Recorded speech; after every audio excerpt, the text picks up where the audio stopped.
नमस्कार। आप सभी लोगों का स्वागत करता हूं। भारत सरकार द्वारा हाल ही में घोषित की गई नई राष्ट्रीय शिक्षा नीति में काफ़ी ज़्यादा बदलाव किए गए हैं। स्कूली शिक्षा से लेकर के उच्च शिक्षा तक महत्वपूर्ण बदलावों के साथ इस नई राष्ट्रीय शिक्षा नीति को केंद्रीय कैबिनेट द्वारा पास कर दिया गया है। अब ये डॉक्यूमेंट संसद में जाएगा और वहाँ से पास होकर के कानून का रूप ले लेगा। आज हम इस नई शिक्षा नीति के बारे में चर्चा करेंगे कि सरकार द्वारा क्या क्या बदलाव किए गए, अब हमारी शिक्षा किस ओर जाएगी, किन बदलावों के साथ हमारे भारत के बच्चों को अपनी पढ़ाई को आगे रखना होगा। हम शुरुआत करते हैं स्कूली शिक्षा से। स्कूली शिक्षा जो कि अब तक 10+2 के सिस्टम में संचालित थी, अब उसमें बदलाव करके इसको 5+3+3+4 के सिस्टम में ले आया गया है। ऐसा पहली बार हुआ है कि जब पूर्व प्राथमिक कक्षाओं को, जिसे हम प्री स्कूल बोलते हैं, प्ले स्कूल बोलते हैं, उन 3 साल की पढ़ाई को भी स्कूली शिक्षा के साथ जोड़ दिया गया है। यानी कि पहले के जो 5 साल हैं वो 5 साल में क्लास नर्सरी से लेके क्लास 2 तक रखा गया है। यानी कि जो बच्चा 3 साल में स्कूलों में प्रवेश लेता है तो तीसरा साल, चौथा साल और 5वां साल, छठे साल में वो जाकर के कक्षा पे फर्स्ट में एडमिशन ले पाएगा। सेकंड तक को भी पहले 5वें साल के अंदर रखा गया है।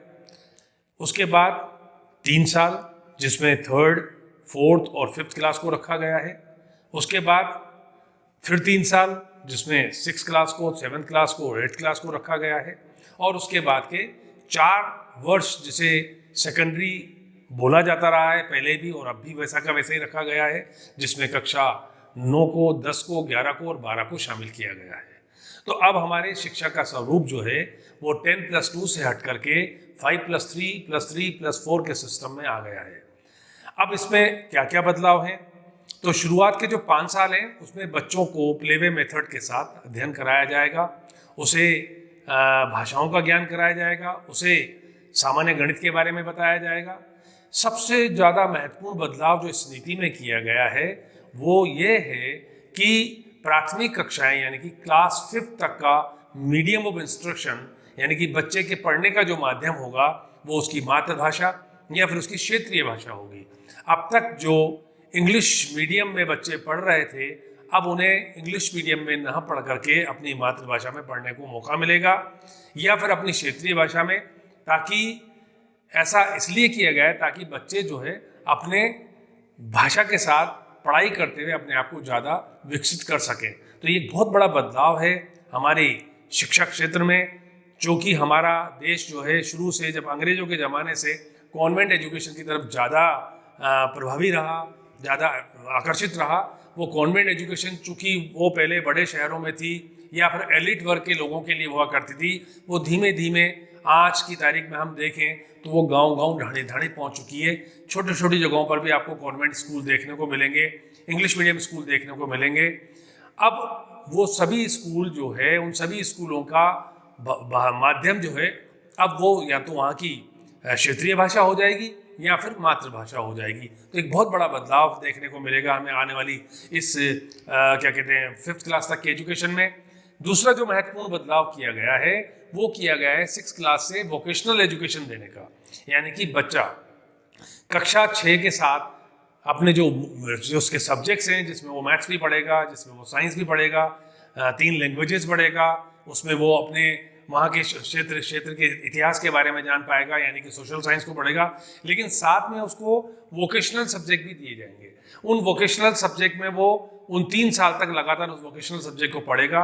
उसमें वो जा करके बाद में ट्रेनिंग भी करेगा, वोकेशनल ट्रेनिंग करेगा। यानी कि कक्षा 6 से ही बच्चे को अपने मूल विषयों के अलावा एक अन्य और विषय दे करके, एक या दो अधिक विषय दे करके उसको वोकेशनल ट्रेनिंग दी जाएगी, ताकि भविष्य में अगर वो किसी सरकारी नौकरी को प्राप्त नहीं कर पाता है या किसी अच्छे प्राइवेट जॉब में नहीं जा पाता है, तो अपनी जो उसमें दक्षता दी जाएगी, जो उसमें कौशल उत्पन्न किया जाएगा, उस वोकेशनल एजुकेशन के माध्यम से वो अपने खुद के काम को भी शुरू कर पाएगा। तो एक अच्छी पहल है सरकार के द्वारा कि कक्षा 6 से ही बच्चों को वोकेशनल एजुकेशन दी जाएगी, जिसमें कोडिंग को ज़्यादा वर्ड आप सुन रहे होंगे। कोडिंग का मतलब बच्चा यदि वोकेशनल एजुकेशन में कंप्यूटर को लेता है तो वो क्लास 6 से ही सॉफ्टवेयर डेवलपमेंट के बारे में सीख पाएगा, यानी कि वो कोडिंग कर पाएगा और आगे अपने आप को कंप्यूटर के क्षेत्र में अपने आप को स्थापित कर पाएगा। इसी तरीके से हम बात करें कक्षा 9 से लेकर 12 तक की, जिसका जो 4 वर्ष का रखा गया, जो पहले भी ऐसा ही हुआ करता था। इसमें जो महत्वपूर्ण बदलाव किया गया है वो किया गया है एग्जामिनेशन पैटर्न में। अब कक्षा 9 से 12 तक का जो एग्जामिनेशन पैटर्न रहेगा वो सेमेस्टर सिस्टम रहेगा, या यूं कह लीजिए जो पहले के सिस्टम में हाफ ईयरली और एनुअल एग्जाम हुआ करता था, अब वही सिस्टम वापस लौट आया है। अब बच्चे को 2 सेमेस्टर में परीक्षाएं देनी पड़ेंगी, पहला सेमेस्टर और दूसरा सेमेस्टर। सिलेबस को कम किया जाएगा, सिलेबस को कम करके बच्चा अपने सिलेबस को अच्छी तरह से समझ करके शुरुआत के 6 महीने की पढ़ाई को पहले सेमेस्टर में देगा और बाद की पढ़ाई को दूसरे सेमेस्टर में देगा। यानी कि अब सेमेस्टर सिस्टम लागू होगा। 10वीं क्लास में बोर्ड परीक्षाएं 2 बार होंगी सेमेस्टर सिस्टम के हिसाब से। और हम बात करें 12th क्लास की, तो 12th क्लास में भी बच्चे को एक बोर्ड एग्जाम देना होगा, जिसके माध्यम से उसको हायर एजुकेशन में एंट्री मिलेगी। तो यहाँ महत्वपूर्ण बात यह है कि कक्षा 10वीं के बाद जो बच्चे अपनी स्ट्रीम को चुना करते थे, अपने संकाय को चुनते थे, अब उसको संकाय चुनने में आज़ादी रहेगी। कहने का मतलब अब संकाय की यहाँ महत्वता खत्म हो जाती है। बच्चे जो हैं साइंस, कॉमर्स और आर्ट्स, जो ये सब्जेक्ट्स हैं, साइंस, कॉमर्स, ह्यूमैनिटीज़ या आर्ट्स कह लें हम लोग, इन सब्जेक्ट्स में उनको सब्जेक्ट, इन क्या फैकल्टीज़ में, इन संकायों में उसे सब्जेक्ट चुनने की आज़ादी रहेगी। यदि कोई बच्चा साइंस के सब्जेक्ट्स के साथ हिस्ट्री भी पढ़ना चाहता है तो उसे हिस्ट्री मिलेगी, यदि वो अकाउंटेंसी पढ़ना चाहता है तो उसे अकाउंटेंसी मिलेगी। कहने का मतलब अब विषयों को चुनने की आज़ादी रहेगी। तो स्ट्रीम का जो एक प्रकार का प्रेशर रहता था बच्चे को, कि पहले हुआ करता था कि आपकी परसेंटेज बहुत ज़्यादा है तो अब आपको साइंस लेनी चाहिए, या फिर आपको कॉमर्स लेनी चाहिए, या फिर आपको आर्ट्स लेनी चाहिए। यानी ज़्यादा परसेंटेज वाले बच्चे ज़्यादातर साइंस स्ट्रीम में जाते थे, या फिर उसके बाद वो कॉमर्स को चुनते थे, या फिर लास्ट में जाकर के वो ह्यूमैनिटीज़ को यानी आर्ट्स को चुनते थे। अब वो भी व्यवस्था मेरे ख्याल से कम होगी। तो ये एक अच्छा क्या कहते हैं निर्णय है सरकार का कि बच्चों को सब्जेक्ट चुनने की आज़ादी रहेगी, वो अपने सब्जेक्ट को चुन पाएंगे। अब सवाल ये उठता है कि जो ये स्कूली शिक्षा है, इस स्कूली शिक्षा को ऐसा किया गया है, बात उठती है क्लास 1 से लेकर 5 तक के मीडियम ऑफ इंस्ट्रक्शन की, यानी उसका मीडियम उसकी मातृभाषा या क्षेत्रीय भाषा रहेगी। क्लास 6 में आके वो तीसरी लैंग्वेज भी पढ़ सकता है, जैसा कि पहले भी हुआ करता था। तो क्लास 6 से लेके 8 तक में वो अपने सब्जेक्ट्स के साथ साथ वोकेशनल सब्जेक्ट्स को भी पढ़ पाएगा। तो कुल मिलाकर के स्कूली शिक्षा में काफ़ी बड़ा बदलाव किया गया है। हमारा मानना है कि इस बदलावों के साथ बच्चों को सीखने की, समझने की क्षमता ज़्यादा विकसित हो पाएगी, वो अपनी बातों को ज़्यादा अच्छे से सीख पाएगा। अब बात चलती है कि 12th के बाद बच्चे हायर एजुकेशन में प्रवेश करते हैं। हायर एजुकेशन में भी काफ़ी बदलाव किया गया है। हायर एजुकेशन में बच्चा अगर कॉलेज में जाता है, चाहे वो किसी भी क्षेत्र में जाए, इंजीनियरिंग में जाए, मेडिकल में जाए, लॉ करे, या फिर चार्टर्ड अकाउंटेंट बने, या फिर वो एकेडमिक साइड जाए, तो उनमें भी काफ़ी ज़्यादा आज़ादी रखी गई है बच्चे के साथ। बच्चा हायर एजुकेशन जाएगा तो उसको एक कॉमन एप्टीट्यूड टेस्ट देना पड़ेगा, जिसको CAT का नाम दिया गया है। और ये परीक्षा जो है, जो कॉमन एप्टीट्यूड टेस्ट है, इसकी आयोजन की जिम्मेदारी NTA के पास रहेगी, जो हाल ही में बनाई गई है, नेशनल टेस्टिंग एजेंसी, राष्ट्रीय जांच संस्था, जो अभी इस सत्र 2020 के IITs जी और नीट, मेडिकल नीट के एग्ज़ाम को कंडक्ट करा रही है। उस NTA के पास सभी प्रकार की प्रवेश परीक्षाएं रहेंगी, यानी कि एक प्रकार से एक कॉमन एप्टीट्यूड टेस्ट होगा, जिसके माध्यम से बच्चा अपने हायर एजुकेशन में प्रवेश करेगा। कहने का मतलब कॉमन एप्टीट्यूड टेस्ट में जो मार्क्स आएंगे, उसके मार्क्स का क्रेडिट स्कोर निकाला जाएगा और उसके 12th की क्रेडिट स्कोर में जोड़ करके उसके एडमिशन की प्रक्रिया को पूरा करवाया जाएगा। अब बात करते हैं हायर एजुकेशन में, तो हायर एजुकेशन में भी बहुत बड़ा बदलाव किया गया है। हायर एजुकेशन में बच्चे के साथ एग्जिट और एंट्री दोनों स्थितियाँ रहेंगी, यानी कि एक बहुत बड़ी चीज़ हुई है इस एजुकेशन सिस्टम में। कई बच्चे हायर एजुकेशन में प्रवेश तो ले लेते थे, लेकिन वो अपनी डिग्री पूरी नहीं कर पाते थे। कई कारण हुआ करते थे उनके साथ, कहीं इकोनॉमिक कारण हो सकते थे या उनके पारिवारिक कारण हो सकते थे। तो उन कारणों की वजह से उनको पढ़ाई बीच में छोड़नी पड़ जाती थी। अब अगर बाय द वे वो अपनी पढ़ाई छोड़ देते हैं तो उसको एग्जिट मिल जाएगा, वो पढ़ाई छोड़ के, लेकिन जब भी वो वापस लौट के आना चाहे तो अपनी पढ़ाई की तरफ लौट सकता है, यानी कि उसकी डिग्री जहां वो छोड़ के गया था उसके आगे वो शुरू कर पाएगा।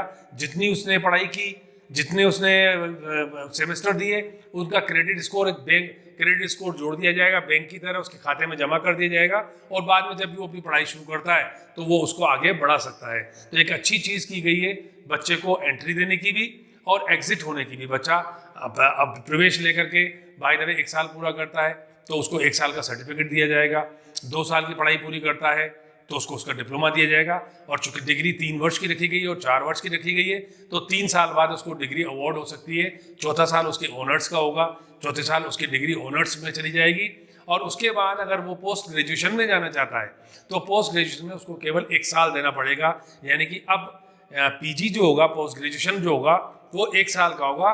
उसके बाद जो रिसर्च यानी पीएचडी करने की, एमए के 2 साल पूरा करने के बाद, पीजी का 2 साल पूरा करने के बाद जो रिसर्च करने बच्चा, उसके बीच में उसको एमफिल भी करनी पड़ती थी, अब एमफिल को हटा दिया गया है।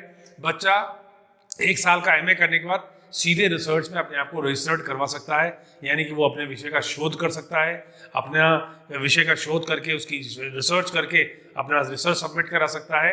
तो एक प्रकार से हमारी इस एजुकेशन में काफ़ी बड़ा बदलाव किया गया है। अब तक जो एक होड़ मस्ती थी, परसेंटेज का जो खेल था, वो परसेंटेज का खेल कम होगा। बच्चों के क्या कहते हैं, मानसिक विकास पर ज़्यादा ध्यान दिया गया है, उसकी लर्निंग पे ज़्यादा ध्यान दिया गया है। इसमें जो रोट लर्निंग थी उसको अवॉइड किया गया है, यानी कि बच्चों को जो तोते की तरह रटाया जाता था वो रोट लर्निंग अब खत्म होगी। बच्चे के माइंड के डेवलपमेंट पे ज़्यादा ध्यान दिया गया है, बच्चा ज़्यादा से ज़्यादा भाषा ज्ञान ले सके, ज़्यादा से ज़्यादा मैथ्स को समझ सके, ज़्यादा से ज़्यादा साइंस के फंडास को समझ सके। तो इन सब चीज़ों को बदलाव करके इस शिक्षा में परिवर्तन किया गया है। ये नई राष्ट्रीय शिक्षा नीति जो है काफ़ी बदलावों के साथ हमारे बीच आएगी 2021 से लेकर 2025 के बीच में इसको पूरा इम्प्लीमेंट करने का ये योजना रखी गई है। जहाँ तक मैं बात करूँ टीचर्स ट्रेनिंग कोर्स का, तो टीचर्स ट्रेनिंग कोर्स में भी काफ़ी बड़ा बदलाव किया गया है। अब जो टीचर्स ट्रेनिंग कोर्स होगा, यानी कि मेडिकल और इंजीनियरिंग की तरह टीचर ट्रेनिंग कोर्स भी 4 साल का होगा। जो अभी हमारी बीएड चल रही है 2 इयर्स की, वो धीरे धीरे समाप्त हो जाएगी। तो अब जो है हमारे सामने अब 3 ऑप्शन रहेंगे टीचर्स ट्रेनिंग के। 4 इयर्स आप बीएड कर सकते हैं, 4 इयर्स डिग्री ले सकते हैं टीचर्स बनने के लिए, या फिर आप ग्रेजुएशन के बाद, आपकी डिग्री के बाद 2 इयर्स का, चूंकि अभी वो जो व्यवस्था चल रही है, या फिर पीजी के बाद 1 ईयर। लेकिन ये जो 2 ईयर और 1 ईयर ये व्यवस्था 2030 के बाद जाके समाप्त हो जाएगी। अभी टीचर्स जो तैयार किए जाएंगे वो इन 4 वर्ष के कोर्स के माध्यम से टीचर्स तैयार किए जाएंगे। इसमें भी काफ़ी मूलभूत परिवर्तन किए गए हैं। अब जो टीचर्स तैयार होकर के आएंगे वो टीचर्स अच्छी क्वालिटी के तैयार होंगे, और वो जो है स्कूलों में अपॉइंट की जाएंगे। उनके भी अपॉइंटमेंट के काफ़ी सारी नियम कायदे कानून बनाए गए, जिनको अभी ये सब कुछ बता पाना बहुत संभव नहीं है, क्योंकि अभी 64 पन्नों का एक हमारे सामने दस्तावेज आया है जिसमें इन सब बातों को लिखा गया है। हाल ही में आज ही हमारे प्रधानमंत्री मोदी जी ने इस संदर्भ में जनता के साथ रूबरू होकर के विभिन्न यूनिवर्सिटीज़ के वाइस चांसलर को अपने साथ बुलाया और उनके साथ क्या कहते हैं वर्चुअल मीटिंग की। वर्चुअल मीटिंग में उन्होंने काफ़ी कुछ बातें बताई। तो इस शिक्षा नीति के बाद हमारे देश की पूरी शिक्षा व्यवस्था बदल जाएगी। 1968 में पहली बार हमारे देश में शिक्षा नीति आई थी। उसके बाद राजीव गांधी सरकार थी, 1986 में एक नई शिक्षा नीति बनाई गई, 1992 में उसमें संशोधन किए गए, और फिर उसके बाद समय समय पर कुछ कुछ संशोधन किए जाते रहे। लेकिन 1986 के बाद 2020 में पूरे 24 साल के बाद जो है ये शिक्षा नीति हमारे 34 साल के बाद हमारे बीच में ये शिक्षा नीति आई है। अब देखते हैं कि इसका क्या प्रभाव रहेगा भविष्य में। कुल मिलाकर के शिक्षा नीति में काफ़ी बड़े बदलाव किए गए हैं, काफ़ी बड़े चेंजेस किए गए हैं, और इससे शिक्षा का पूरा मूलभूत ढांचा बदल जाएगा। सवाल ये उठता है कि क्या ये जो बातें शिक्षा नीति में कही गई हैं ये वास्तविकता में धरातल पर आकर के इम्प्लीमेंट हो पाएंगी। इसके इम्प्लीमेंटेशन में काफ़ी बड़ी तकलीफें आएंगी, काफ़ी बड़ी परेशानी आएंगी। देखना है कि सरकार इसे पूरी तरीके से लागू कर पाती है या नहीं, क्योंकि इसमें काफ़ी बड़ा चेंजेस है।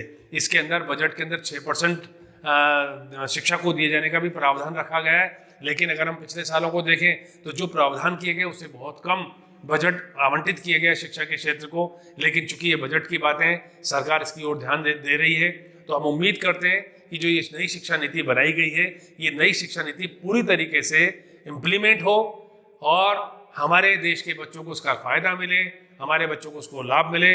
अपने आप में एक बहुत बड़ा बदलाव है, एक बहुत बड़ी परिवर्तन की क्रांति लाने का प्रयास है।